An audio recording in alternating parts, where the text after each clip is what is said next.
The controversial Sunrise Powerlink broke ground Thursday.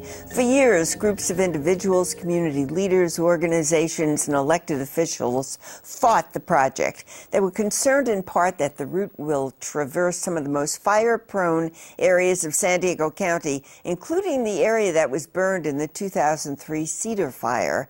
KPBS Fronteras reporter Ruxandra Guidi was at the ceremony yesterday. So, Rux, can you give us a refresher on Sunrise Powerlink, the proposed route, why it's so important to SDG&E?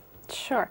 We're talking here about a network of 9 different projects, green energy projects that would bring geothermal, solar, and wind power through this transmission line across from the Imperial Valley into San Diego County, 117 miles.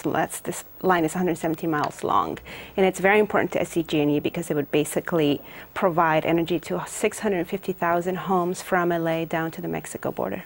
And it sort of fits in with the whole green energy thrust that we're seeing now. So, one would think that it's rather popular, but apparently it isn't, because you're going to tell us something about who showed up at that groundbreaking. One person that did show up was Governor Schwarzenegger. That's right. The governor was there, and he's on his way out, as we all know. This is very important for his term as governor because he's been pushing for green energy, for job generation, for efforts to improve the economy of the Imperial Valley, but also really harnessing that green energy potential that that area has as a way to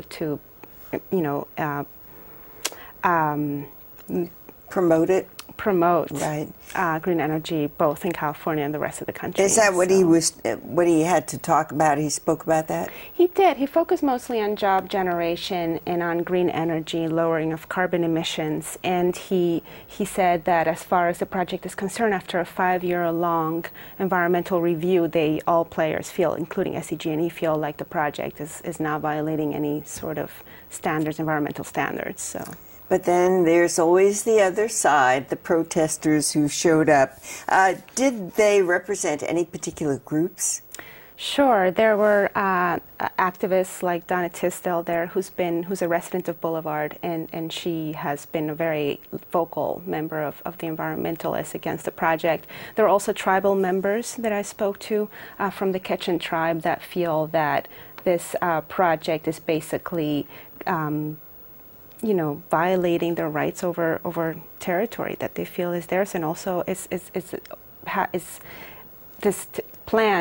project would basically occupy some of their ancient burial grounds. Yeah, I would think that artifacts would be part of their concern. That's right. All right, so is there any sign that there's actually a concerted move to stop the pipeline from happening?